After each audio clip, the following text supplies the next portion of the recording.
Hola a todos, buenos días, bienvenidos a la última conferencia online del sexto ciclo de conferencias online de Sociemat. Y esta vez, como suelo hacer todos los años, la última conferencia está centrada en la mera divulgación de materiales. Y hoy pues tenemos la suerte de contar con un gran divulgador de materiales que nos acompaña desde hace tiempo, que es miembro de la Junta de Sociemat, y es José Calafchica, que es profesor titular de Ciencia de Materiales e Ingeniería Metalúrgica en la Universidad de Burgos y además también, además de ser ingeniero aeroespacial, está formado en geografía e historia porque es una pasión o su otra pasión. Y por Mm, supuesto tiene una consolidada trayectoria como profesor allí en la Universidad de Burgos y, y su investigación se centra básicamente en la caracterización mecánica de materiales y el desarrollo de metodologías experimentales para la atenuación de vibraciones a muy alta frecuencia y de hecho es un equipo que él ha diseñado y que nos ha llevado también a algún congreso Divulga, en donde José es también una pieza fundamental. mm, Y bueno, pues hoy le hemos invitado a hablar de su charla que se titula Cuando la piedra sangra plata. Y sin más preámbulo, muchas gracias por haber aceptado la invitación a darnos esta charla. mm. Y adelante, todo tuyo y entreténnos un rato. Pues nada, muchas gracias. Y bueno, antes de empezar, me gustaría agradecer tanto a Sociemat como, bueno, especialmente a Rodrigo la invitación, ¿vale? Para participar en este ciclo de conferencias de Sociemat. Porque al final para mí es un placer poder compartir este rato con vosotros. La charla de hoy gira en torno a algo que cada vez más forma parte de nuestro trabajo cotidiano, debería formar parte de nuestro trabajo cotidiano como investigadores y como profesores universitarios, que es la divulgación científica. Y eso nos plantea una pregunta interesante, que es cómo contamos ciencia a personas pues, que no viven dentro de la ciencia. Hoy lo que me gustaría es reflexionar con vosotros sobre una herramienta que el ser humano pues lleva utilizando miles de años para tanto transmitir información como para comunicarse, que es el relato. Porque en muchas ocasiones una historia que bien construida puede abrir puertas que una explicación técnica normalmente o generalmente pues deja completamente cerradas al público en general. Vamos a empezar esta charla, eso sí, alrededor, no exactamente con el relato, la vamos a empezar alrededor de algo que ha sido esencial en la evolución de la humanidad como especie, que es el fuego y que lo hilo con el concepto del relato. Bueno, durante decenas de miles de años, los seres humanos se han reunido alrededor del fuego. El fuego calentaba, protegía de los depredadores, nos permitía cocinar, pero también hacía algo más, y es que nos reunía para contar historias. Y es que cuando miramos una hoguera, a todos nosotros nos ocurre algo curioso. Generalmente casi todos nosotros, al observar una hoguera, nos tranquiliza, nos atrae, nos hace quedarnos escuchando. Y es que nuestra relación con el fuego es muy antigua. Y esa es la razón principal por lo que a una mayoría de nosotros pues, nos atrae el fuego, las hogueras. Forma parte de nuestra propia evolución como especie. Y es que sentados también frente a esa hoguera compartíamos historias. A veces eran cosas banales, el día a día, pero a veces relatos que nos permitían hacer volar la imaginación. De la misma forma que estamos hechos para relajarnos ante el calor de una hoguera, lo estamos también para embelesarnos con una buena historia. En el fondo son demasiados miles de años acostumbrados a esas dos realidades. Los relatos son la vía más antigua que tenemos para transmitir información. Y en el fondo, para quienes hacemos o deberíamos hacer divulgación, esto no es un detalle menor, es una poderosa herramienta. Y eso pues, nos plantea una idea que es interesante. ¿Qué pasaría si usáramos historias para hablar de materiales? Precisamente esa es la idea detrás de una iniciativa de Sociemat y Materland, que es explorar el potencial del relato como herramienta de divulgación científica. Porque hay algo curioso en los relatos, y es que independientemente de nuestra formación o de la edad que tengamos, o incluso también de nuestra profesión, pues prácticamente todos los seres humanos somos sensibles a las historias, a los relatos. Llevamos escuchándolas miles de años, desde mucho antes de que existieran los libros o desde mucho antes de que existiese la ciencia. Así que la idea es que hoy voy a hacer algo relativamente sencillo, que es en lugar de explicar materiales, pues voy a contar dos historias sobre materiales, dos relatos. La primera se titula Cuando el secreto de la inoxidabilidad estaba en la relatividad. Es una historia bastante desenfadada, didáctica, divulgativa, abierta para un público más amplio, a lo mejor con algún conocimiento de química, pero no excesivo. Y es una pequeña paradoja científica que nos va a conectar algo tan cotidiano como el oro con algo tan aparentemente lejano como la relatividad de Einstein. Y la segunda historia la he titulado Cuando la piedra sangra plata y da título a la charla. Y es una historia muy diferente, es mucho más antigua, mucho más humana.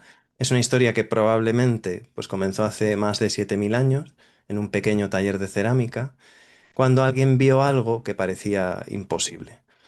Porque ahora mismo lo que vamos a hacer es exactamente lo que hacían nuestros antepasados alrededor de ese fuego, ¿no? De esa hoguera, que es contar una historia. Todo empieza con una pregunta muy rara. ¿Qué sería del oro sin la velocidad de la luz? Puede parecer una pregunta extraña, pero en realidad es una de las preguntas, una de las muchas que tiene la química, pero una de las preguntas más curiosas de la química. Porque casi todos los metales son grises, la plata es gris, el aluminio es gris, el hierro es gris, y sin embargo el oro tiene color. Y no cualquier color, un color tan intenso que ha obsesionado a civilizaciones enteras durante miles de años. Pero lo realmente extraño es que la explicación de ese color no la encontramos precisamente en la química, sino está en algo muchísimo más inesperado. Vamos a empezar este primer ejemplo con un viaje, ¿de acuerdo? Un viaje al este de Europa. Concretamente nos vamos a ir aquí, a la costa del Mar Negro, en lo que ahora es Bulgaria, un lugar llamado Varna. A finales del siglo XX, los arqueólogos empezaron a excavar allí una necrópolis prehistórica, lo que sería un cementerio, pero no era un cementerio cualquiera. Lo que encontraron cambió por completo lo que creíamos saber sobre el origen de la metalurgia en Europa. Este yacimiento tiene entre 6.500 y 7.000 años de antigüedad, o sea, estamos hablando del Calcolítico, la llamada Edad del Cobre, y en ese lugar apareció algo extraordinario. Estamos hablando del oro trabajado más antiguo conocido hasta ahora. Pero dentro del cementerio hay una tumba que destaca sobre todas las demás, que es la tumba número 43. En esa tumba aparecieron más de 900 objetos de oro. Estamos hablando de más de 1,5 kilos de metal precioso. En un solo enterramiento se acumuló más oro del Calcolítico que en todo el resto del mundo conocido hasta aquel momento. Pero lo que más impresiona, esto es impresionante, pero lo que más impresiona, por lo menos para el científico de materiales, o para aquel que le interesan los materiales, no es tanto la cantidad, sino otra cosa. Mirad esta escena. Han pasado 7.000 años. Esos son 7.000 inviernos y 7.000 veranos. Todo lo demás ha cambiado. El cuerpo desapareció, los tejidos, por supuesto, se descompusieron, la madera se pudrió, pero el oro sigue ahí, brillante, intacto, como si el tiempo apenas hubiera pasado. 7.000 años para el oro han sido apenas un suspiro, y eso nos lleva a una pregunta que es muy interesante. ¿Por qué? ¿Por qué el oro sobrevive donde todo lo demás desaparece? Para entenderlo, vamos a hacer algo un poco peculiar. Imaginemos que los metales participan en una especie de competición, ¿de acuerdo? Vamos a pensar en una carrera contra uno de los grandes enemigos de los materiales, que es la corrosión. Así que sed bienvenidos al Grand Prix contra la corrosión. Antes de que empiece la carrera, vamos a mirar la parrilla de salida. Si buscamos en la tabla periódica los metales que mejor resisten la corrosión, pues nos encontramos entre los muchos que existen, nos encontramos con una familia que es bastante interesante y la que va a protagonizar esta historia, que es la columna 11. Una pequeña dinastía metálica que está formada por el cobre, la plata, el oro, y bueno, porque está en la misma columna, vamos a incluir también, porque nos va a hacer un añadido interesante en esta historia, que es el roengenio. Son cuatro elementos con, por supuesto, personalidades muy distintas, pero todos tienen, bueno, la mayoría tiene cierta fama de resistir bastante bien al deterioro químico. Así que bueno, vamos a conocer a nuestros pilotos de esta carrera. En primer lugar tenemos el cobre. El cobre es un veterano de 1.000 batallas. Es uno de los primeros metales que aprendió a trabajar la humanidad y por tanto, bueno, nuestro piloto llega con una estética de aviador de la Primera Guerra Mundial, un casco de cuero, gafas de piloto y un coche, pues bueno, que parece salido de 1908. No es que sea el más rápido de la parrilla, pero tiene algo que siempre cuenta en cualquier carrera larga, que es la experiencia. En el siguiente carril tenemos a La Plata. Aquí cambia completamente de estilo. Hablamos de un mono brillante, un vehículo pulido y una estética que recuerda a la competición NASCAR. Es rápida, es elegante y durante mucho tiempo ha sido considerada una de las competidoras más fiables frente a la corrosión. Y ahora, bueno, el que es el favorito del público, por supuesto, el oro. Aquí, pues bueno, ya entramos en alta ingeniería. Es un auténtico Fórmula 1 europeo. Mientras los demás luchan por sobrevivir a la corrosión, el oro parece moverse por la pista con una tranquilidad que es casi insultante. Durante miles de años ha llegado a construir una reputación que es muy difícil de igualar, la de ser la inoxidabilidad. Pero en toda carrera siempre hay un personaje peculiar. En este caso es el peso pesado de esta familia, el Rongenio. Aquí la cosa se vuelve un poco extraña. Nuestro competidor pues llega con un vehículo descomunal, 50 tubos de escape, humo fosforescente y un chasis ligeramente radioactivo. Y al volante pues tenemos un piloto que es bastante inestable. Algunos dicen incluso que tiene múltiples personalidades y otros dicen que se divide en cuanto menos te lo esperas. Y esto último dicen que no es una metáfora. Y justo cuando pensábamos que la parrilla estaba cerrada, pues ocurrió algo inesperado. A los pocos días de cerrarse el plazo de inscripción, a los jueces se les coló una solicitud. Una solicitud que no debería haber pasado el filtro, pero que bueno, ya era tarde, había generado derechos de participación y el candidato pues insistió en competir. El hierro. Se trata de un mecánico terco, con un vehículo que tiene más óxido que una bicicleta olvidada en la orilla de una playa.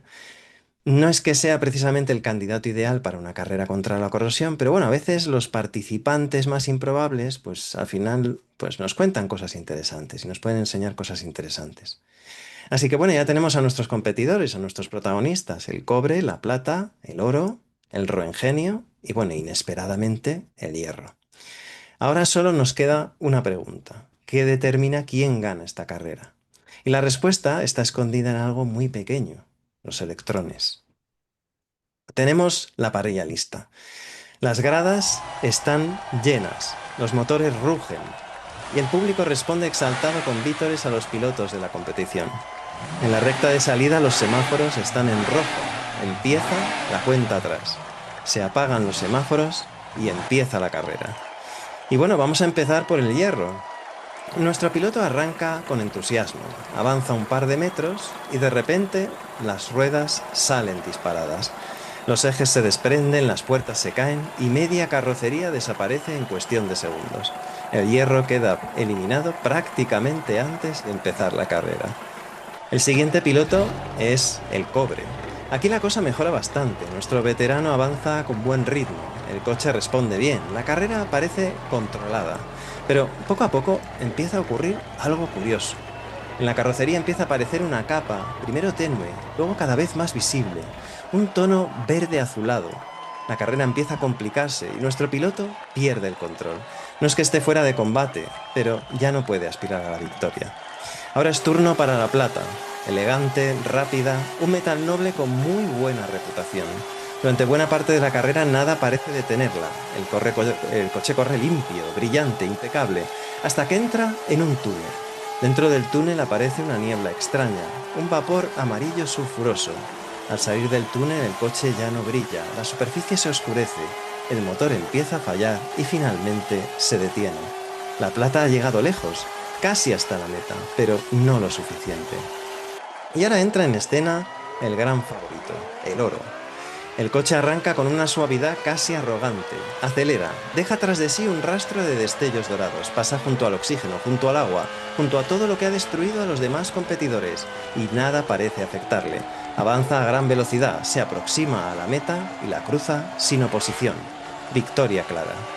Nada que no hubiéramos visto venir. El oro lleva miles de años construyendo su reputación como el metal más resistente a la corrosión. Pero aún nos queda un competidor, el más extraño de todos, el roengenio.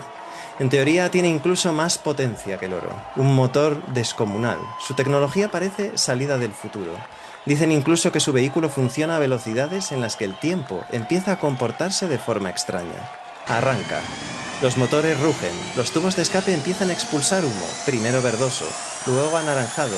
El coche empieza a brillar de una forma inquietante, los ejes se elevan, las vibraciones aumentan y de repente una pequeña catástrofe nuclear en plena parrilla de salida. El Roentgenio ni siquiera ha conseguido empezar la carrera.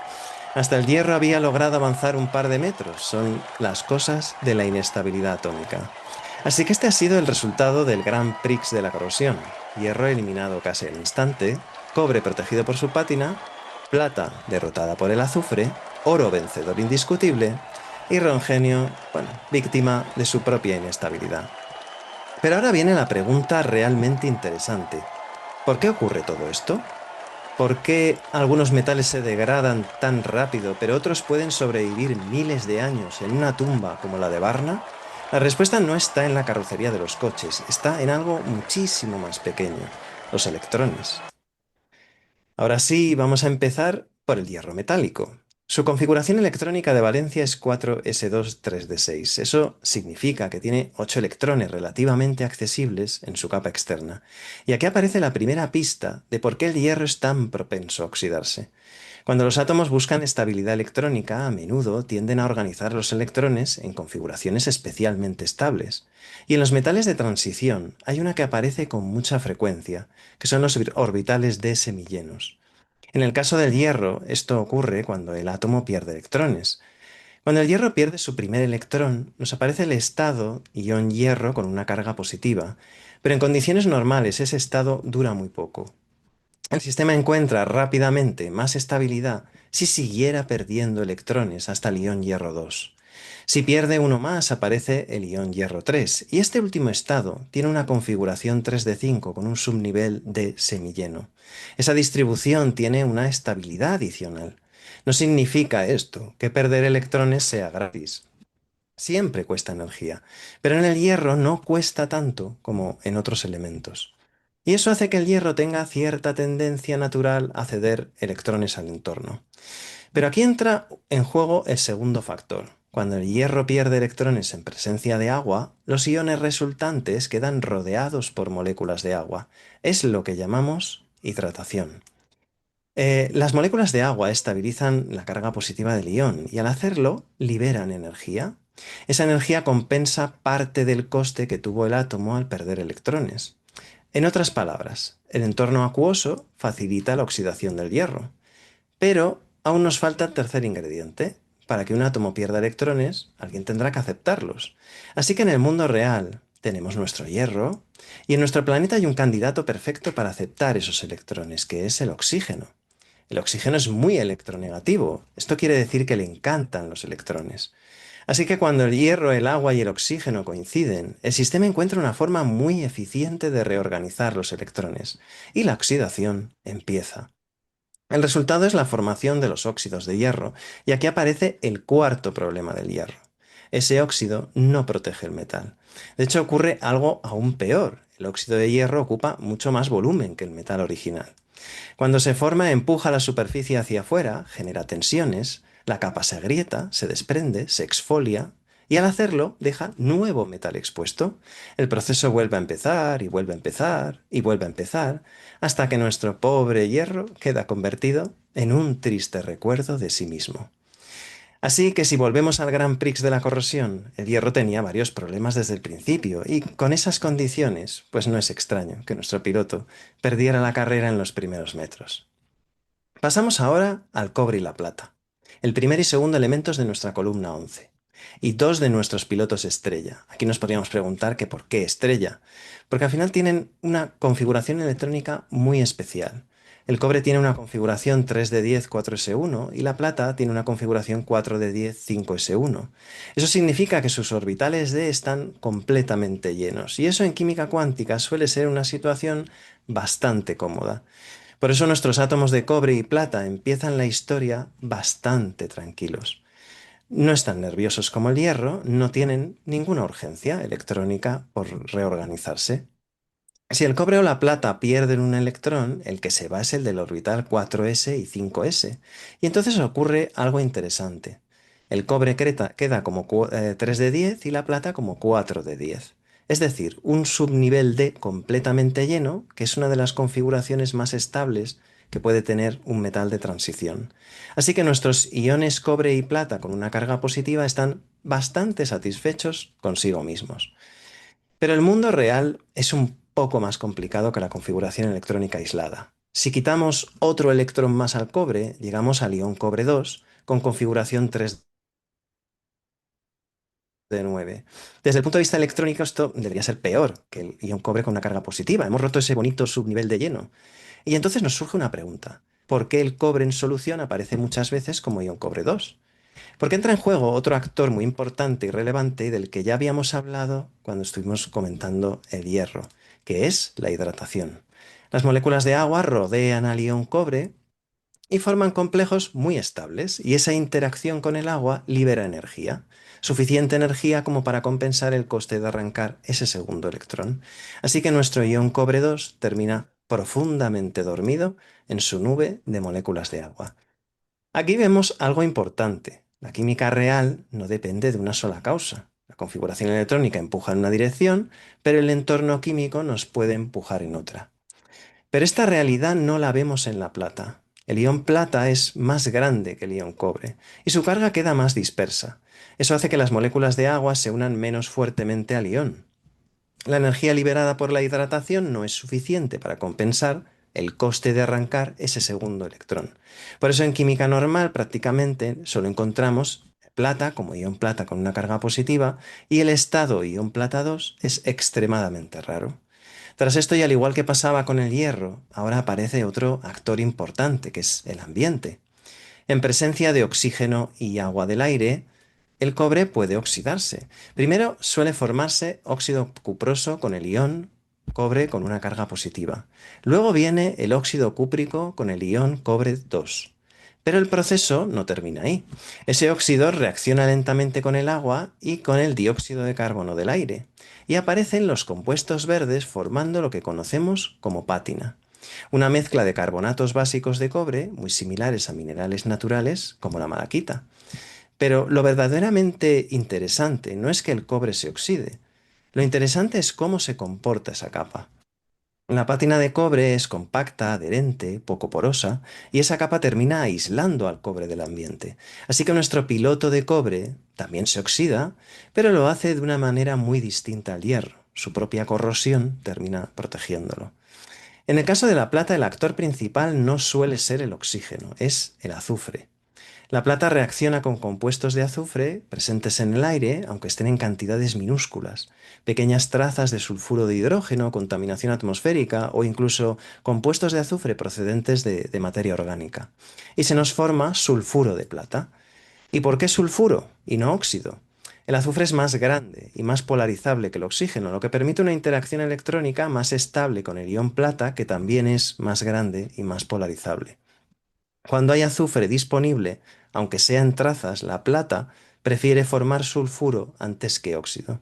Y ese sulfuro es el responsable del oscurecimiento de la plata. Sin embargo, esta capa no se comporta como la pátina de cobre, es muy fina y se forma lentamente. Por eso basta con frotar o pulir un poco para eliminarla y recuperar el brillo metálico. Así que nuestra piloto llega más lejos que el cobre. Aunque parezca que estos dos pilotos no han quedado en buena posición en esta carrera contra la corrosión, creo que debemos rememorar esa imagen final del hierro. Creo que podemos aplaudir de momento a estos dos primeros elementos de la columna 11. Pero aquí sigue quedando sin responder una duda interesante. Si el cobre se oxida con más facilidad que la plata, ¿qué está pasando al bajar en esta columna? La plata tiene un poco de la respuesta, pero el siguiente elemento la va a llevar al extremo. El oro pertenece a la familia, a la misma familia que el cobre y la plata. Igual que ellos, tiene un nivel de lleno y un único electrón 6s1 exterior. Si siguiéramos la lógica del cobre y la plata, lo normal sería que el oro perdiera ese electrón. Se quedará con su subnivel de lleno. Pero con el oro ocurre algo muy diferente. El electrón 6s del oro está extraordinariamente agarrado al núcleo.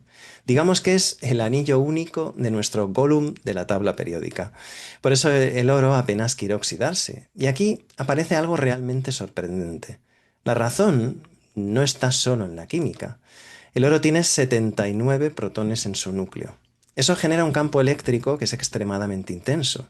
Los electrones S se caracterizan por pasar mucho tiempo muy cerca del núcleo, y para evitar caer en ese pozo eléctrico tan fuerte, tienen que moverse a velocidades enormes. En el oro, algunos electrones alcanzan incluso velocidades de más del 50% de la velocidad de la luz. Y cuando una partícula se mueve tan rápido, entra en juego la relatividad. Según Einstein, cuando una partícula se aproxima a la velocidad de la luz, se comporta como si su masa efectiva aumentara. Aunque la realidad es más compleja, podríamos imaginarnos de forma pedagógica qué es lo que le sucede a nuestro pequeño electrón S. Ese comportamiento relativista del electrón S hace que pueda permanecer más cerca del núcleo sin aumentar demasiado su energía cinética. El orbital 6s se encoge y se estabiliza, mientras el orbital 6s se contrae, apantalla el núcleo ocurriendo un efecto indirecto, que es que los orbitales 5d se expanden ligeramente. Con ello, la distancia energética entre el 5d y el 6s cambia. ¿Y esto qué implica? En la mayoría de metales, la transición electrónica requiere energía ultravioleta. Por tanto, cuando llega todo el espectro de luz a esos metales, se absorbe solo la componente ultravioleta y se refleja todo el visible, viendo el material plateado. En este caso, vemos todos los colores de la luz visible, se absorbería el ultravioleta y la suma de todos esos colores nos daría el color plateado. Debido a los efectos relativistas en el oro, la transición entre el nivel 5D y el 6S requiere de menos energía, en concreto luz azul. Y cuando un material absorbe tanto la luz azul como el violeta y el ultravioleta cercano, lo que nos queda es el color complementario de lo que hemos eliminado. Si sumamos estos colores que nos han quedado, obtenemos el amarillo dorado. Así que el oro es extraordinario por una razón muy profunda, porque los electrones del oro obedecen a Einstein y a la relatividad. Pero claro, si el oro es tan resistente gracias a su gran masa atómica y a los efectos relativistas, entonces la pregunta es inevitable. ¿Qué nos ocurre si seguimos bajando en la columna? Debajo del oro nos encontramos con un elemento todavía más pesado, el roengenio. El roengenio tiene un número atómico 111. Esto significa 111 protones en su núcleo. Estamos hablando de un núcleo enorme. Así que uno podría pensar que si el oro es el rey de la resistencia a la corrosión, pues este debería ser el emperador. Más carga nuclear, más efectos relativistas, electrones todavía más agarrados al núcleo, o sea, un auténtico monstruo de la estabilidad química. Pero el rongenio tiene un pequeño problema. Su núcleo es profundamente inestable. No existe en la naturaleza. Solo se puede fabricar en aceleradores de partículas. Y los pocos átomos que conseguimos producir, pues apenas nos duran un segundo. Aquí vemos un poco ese núcleo atómico, su inestabilidad.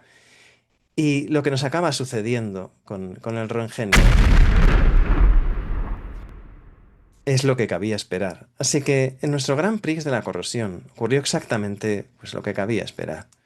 El Rongenio estaba en la parrilla de salida, tenía una potencia descomunal, pero al arrancar el motor el sistema empezó a emitir radiación y este fue su final, una desintegración nuclear.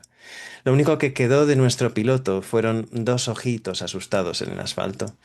Y aquí es donde la carrera se vuelve irónica, porque incluso el humilde Hierro, el pobre piloto que se desintegró a los 2 metros de la salida, ha sobrevivido muchísimo más tiempo que el Roengenio. Esta historia empezó con una pregunta muy simple. ¿Por qué el oro no se corroe?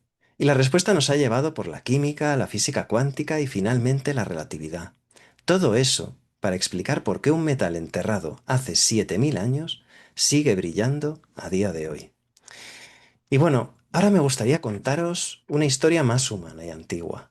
Una historia que empieza hace unos 7000 años y con la que vamos a intentar responder a una pregunta muy curiosa. ¿Puede que uno de los primeros encuentros de la humanidad con un elemento químico ocurriera por accidente? La historia la he titulado Cuando la piedra sangra plata. Y aunque todo va a empezar con un color, esta historia nos llevará hasta uno de los elementos más codiciados y enigmáticos de la historia de los materiales. Antes de que el ser humano aprendiera a trabajar el bronce, antes incluso de dominar muchos metales, hubo algo que ya fascinaba profundamente a nuestras culturas. Un color, el rojo. Y no cualquier rojo, un rojo profundo, un rojo intenso, casi como sangre recién derramada. Ese rojo aparece una y otra vez cuando miramos el registro arqueológico. Lo encontramos en enterramientos prehistóricos cubriendo huesos y ajuares funerarios, y lo encontramos también en otras tonalidades, como el ocre en pinturas rupestres, donde los animales parecen moverse todavía sobre la roca.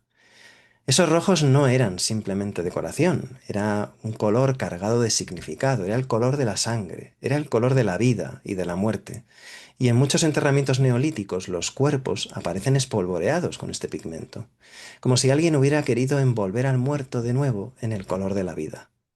Pero ese rojo intenso de los enterramientos no era un tinte cualquiera, procedía de una piedra muy particular, el cinabrio, un mineral de un rojo extraordinariamente intenso. Hoy sabemos lo que es, químicamente es sulfuro de mercurio, pero para las sociedades prehistóricas esto no era química, era algo mucho más poderoso. El cinabrio se trituraba para hasta convertirlo en un polvo rojo muy fino, un pigmento brillante que era casi hipnótico, una piedra roja, hermosa y poderosa, y por supuesto completamente misteriosa. Porque nadie sospechaba todavía que dentro de esa piedra se escondía algo aún más extraño, un metal casi mágico. Viajamos ahora a un pequeño asentamiento del Neolítico tardío de la península ibérica. La vida ha cambiado mucho en los últimos milenios. La agricultura ha transformado estas sociedades, ya no son solo grupos de cazadores que se desplazan constantemente, ahora hay aldeas, campos cultivados, animales domesticados, y con esa nueva forma de vida ha aparecido una revolución silenciosa, ¿no? Una tecnología que hoy nos parece sencilla, pero que cambió profundamente la vida cotidiana, que es la cerámica. Entramos ahora en lo que parece ser una vivienda taller de la aldea. Huele a humo, a tierra húmeda, a ceniza, y aquí trabaja una artesana. Sus manos conocen bien el barro. Las piezas las modela a mano, todavía no existe el torno de alfarero, y cada recipiente nace lentamente entre sus dedos. Después viene el fuego. Las piezas se colocan dentro de un horno primitivo y la artesana sabe cuándo el barro deja de ser tierra para convertirse en cerámica. Pero en su taller hay algo más, un pequeño cuenco con un polvo rojo muy intenso, el cinabrio. No lo usa para todas las piezas, solo para algunas muy especiales, las que no son simplemente utensilios, sino las que tienen pues otro significado. Quizá un ritual, un enterramiento, quizá algo que pertenece al mundo de lo simbólico. Ese rojo sigue dominando el mundo de los muertos y de lo misterioso, y una tarde ocurre algo. La artesana prepara una nueva tanda de piezas, coloca las vasijas dentro del horno, enciende el fuego y comete un pequeño error. Se ha olvidado dentro el cuenco con el cinabrio. El horno arde durante horas, toda la noche, el barro se endurece, las piezas se transforman, el fuego por tanto hace su trabajo, y a la mañana siguiente, cuando el horno ya se ha enfriado, la artesana abre la cámara de cocción, empieza a sacar las piezas una a una y de repente lo ve, el cuenco. Se sobresalta, por supuesto. El cinabrio ha estado dentro del horno toda la noche. Lo ha quemado. Ha arruinado ese pigmento tan valioso, ¿no? Pero cuando mira con más atención descubre algo, algo que no esperaba. Es algo que nunca había visto. Y es algo que la deja completamente asombrada. En el fondo del cuenco, una gota plateada, brillante, como si alguien hubiera dejado caer una pequeña esfera de plata fundida. Pero hay algo que no encaja, porque la gota no es sólida. Se mueve lentamente, se desliza, como si fuera agua. Pero es que el agua no brilla así. La artesana acerca la mano, la toca. Hoy en día, bueno, sabemos que no debería haberla tocada, tocado, que es mercurio. Pero bueno, descubre algo aún más extraño. Está fría. Para nosotros hoy esto tiene nombre. Sabemos que es un metal, sabemos que es mercurio. Pero para esa persona no hay ninguna palabra que describa lo que está viendo. Durante toda su vida ha visto metales, ha visto cobre, probablemente ha visto oro, Quizá ha llegado a haber plata. Todos ellos son sólidos, duros, inmutables. Y es que los metales no fluyen, los metales no se mueven, los metales no forman gotas, pero sin embargo, ahí está. Un metal que fluye como el agua, pero brilla como la plata. Y es que imagínate el desconcierto. Durante miles de años los seres humanos no han sabido explicar este material, pero todos coincidían en una cosa, que era algo extraordinario. Dioscórides en el siglo primero lo llamó agua de plata, hidrargiros, y de ahí el símbolo con el que hoy en día identificamos al mercurio en la tabla periódica. Los romanos, en la voz de Plinio el Viejo, prefirieron nombrarlo como el veloz mensajero de los dioses, mercurio vivo, y de ahí el nombre que recibe hoy en día este metal. Porque eso es exactamente lo que parece, un metal que está vivo. Y quizá en algún momento de la prehistoria alguien miró una escena muy parecida a esta y se preguntó qué clase de mundo permitía que una piedra roja sangrara plata. Los romanos no solo heredaron este asombro por el agua de plata, sino que industrializaron su origen. Estamos en las minas de Sisapo, lo que hoy conocemos como Almadén. En esta época, Sisapo era el corazón palpitante del cinabrio en el imperio. Imaginad por un momento bajar por esas escalas de cuerda, un descenso a un mundo de sombras iluminado solo por la tenue llama de las lucernas. Allí los mineros extraían la piedra que sangra, un mineral que para Roma era más valioso que muchos metales. Pero el destino de esa piedra no era tanto el ritual, sino el lujo. Este pigmento, el bermellón, creó el famoso rojo pompeyano. Era un símbolo de estatus tan extremo que su precio pues estaba regulado por ley para evitar fraudes. Solo las familias más ricas podían permitirse estucar sus villas con este mineral o usarlo en su cosmética más exclusiva. Sin embargo, el mercurio guardaba un secreto técnico que los romanos también supieron aprovechar, su capacidad para limpiar el metal más noble, el oro. Ese secreto es lo que llamamos amalgamación. Si pones una pepita de oro en contacto con mercurio a temperatura ambiente, ocurre algo que parece magia negra. El oro parece disolverse, ser devorado por el líquido plateado. Y en realidad no desaparece. El oro no tiene dióxido. Y se forma un íntimo contacto metal-metal sin barreras. Como además el mercurio se encuentra en estado líquido, tiene una movilidad atómica altísima y se filtran el uno en el otro casi instantáneamente. Se suma que nos encontramos con dos elementos químicos con radios atómicos muy similares, lo que motiva una solución homogénea y continua. Y, como guinda final, el mercurio es capaz de colarse por los bordes de grano del oro hasta devorarlo como Saturno a su hijo. Para los romanos en Hispania esto no era una herramienta vital. En las zonas de lavado, donde el polvo de oro estaba mezclado con arena y barro, añadían mercurio. El mercurio atrapaba solo el oro, formando esa amalgama pesada que se separaba fácilmente de las impurezas con agua. ¿Y cómo recuperaban el oro puro? Pues bastaba calentar la pasta. El mercurio, fiel a su naturaleza volátil, se evaporaba, dejando atrás el oro reluciente y limpio. Toda esta historia de ciencia y lujo converge en un solo punto del mapa, Almadén. Hablamos de un lugar que ha producido un tercio de todo el mercurio usado por la humanidad. Una historia que no empezó con los romanos, sino hace milenios, en el Neolítico, cuando nuestros antepasados buscaban el rojo para sus rituales y pinturas. Fueron los árabes quienes nos dieron su nombre actual, Hins al-Madin, la fortaleza de la mina. Bajo líderes como Abderramán III, Almadén se convirtió en un pilar estratégico del califato. Con la Reconquista, la propiedad pasó a la Corona de Castilla. Alfonso VIII, consciente de su valor, dividió su gestión entre la Orden de Calatrava y el conde don Nuño Pérez de Lara. Pero quizás el momento más crítico ocurrió en el siglo XVI. Carlos I de España necesitaba una cantidad ingente de dinero para convertirse en emperador. ¿Y quién financió este sueño? Los banqueros Fugger, los Fúcares. Y el pago no fue solo en oro, sino en derechos. Se desarrendó la explotación de Almadén. Fue así como el Mercurio de Ciudad Real terminó financiando un imperio donde no se ponía el sol. A través de la ruta del Azogue, las carretas llevaban el mineral hasta Sevilla para cruzar el Atlántico y purificar la plata de las Américas. De una pequeña gota en un horno neolítico a construir los cimientos de un imperio en el que no se ponía el sol. Y es que esa es la verdadera fuerza de un material extraordinario. Y bueno, con este viaje desde las entrañas de Almadén hasta los tesoros del Nuevo Mundo, pues llegamos al final de este segundo relato, de este segundo ejemplo de cómo el relato puede ser interesante en una labor divulgativa.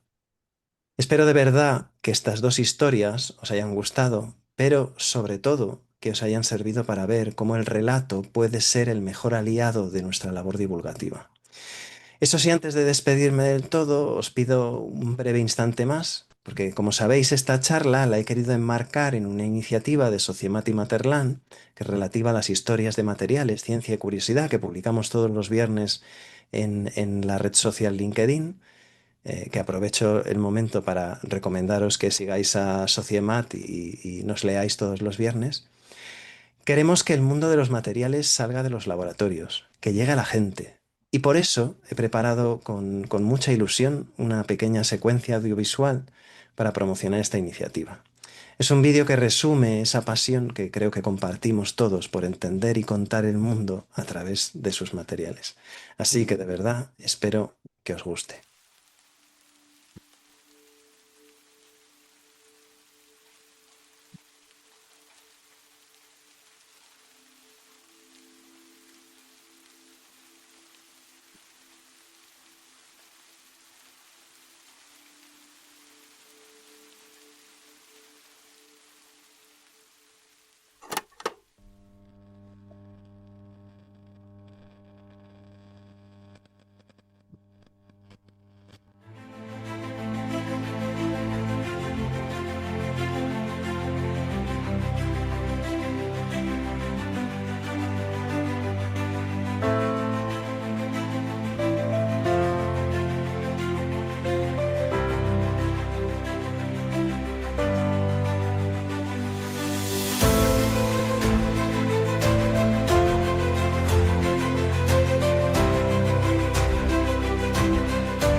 Bueno, y ahora ya sí que sí, espero de verdad que os haya gustado esta charla y que la hayáis disfrutado, bueno, al menos tanto como yo en hacerla y en exponerla aquí.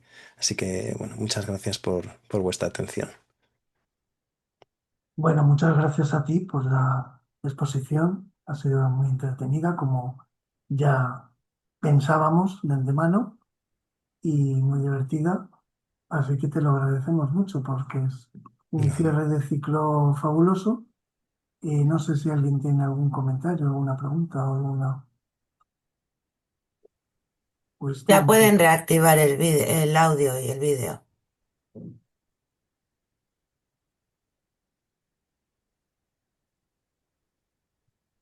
Bueno,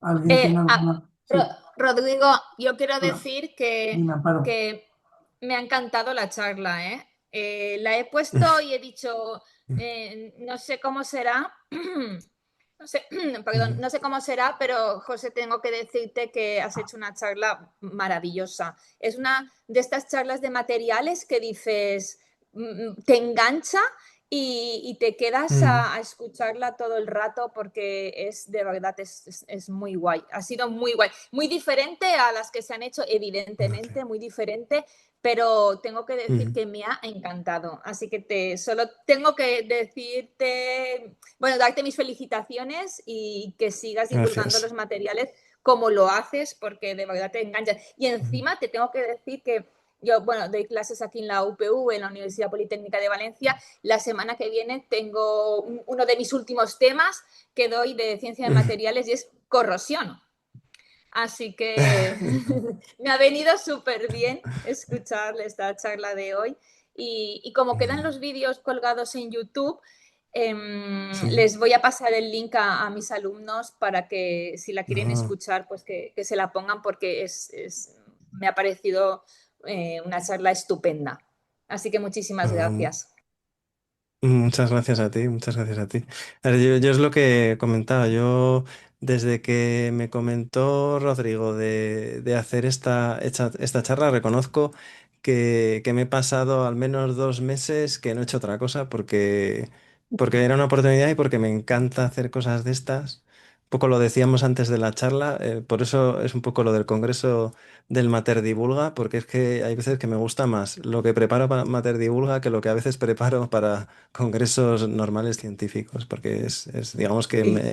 me parece muy divertido el hacer cosas de estas, ¿no? Sí, te entiendo perfectamente y sobre todo los que ya llevamos unos años asistiendo a diferentes congresos con las charlas, ya sabes tú cómo son, oír algo Mm, así dices, se te encienden los ojos y mm, dices, sí, por favor, algo sí, sí, diferente.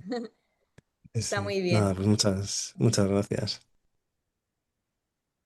Bueno, solo recordar que José amablemente ha cedido su experiencia en estos vídeos que él monta y esas historias que él monta de materiales. Y todos los viernes en el LinkedIn Mm, de Socimat, como él ha anunciado, saca una historieta que hace un pequeño mm, resumen y siempre son muy entretenidas. Así que os recomiendo que las sigáis los viernes. mm, Agradezco desde Sociemat que las comparta con nosotros en Sociemat y en mm, Materland. Y no sé, ¿tenéis alguna otra comentario, alguna pregunta? mm.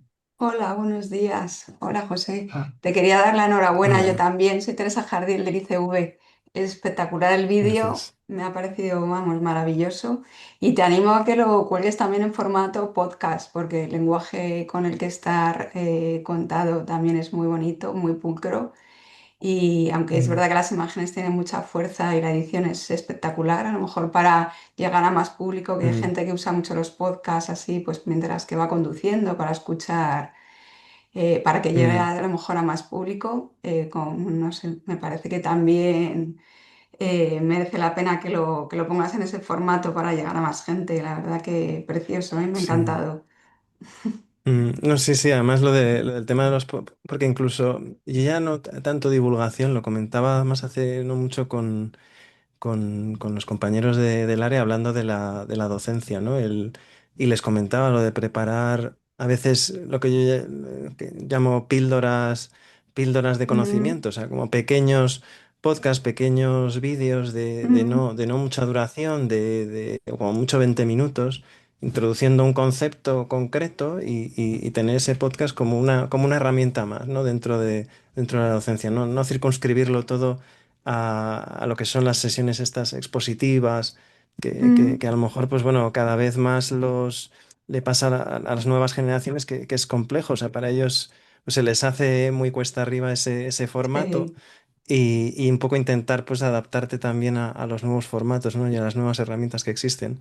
Lo que pasa es que, claro, al final yo siempre digo, en nuestra evolución profesional, el problema que tenemos los profesores universitarios es que hay cosas que como que cuentan mucho y cosas que cuentan menos. Entonces tienes que hacer ya. parones.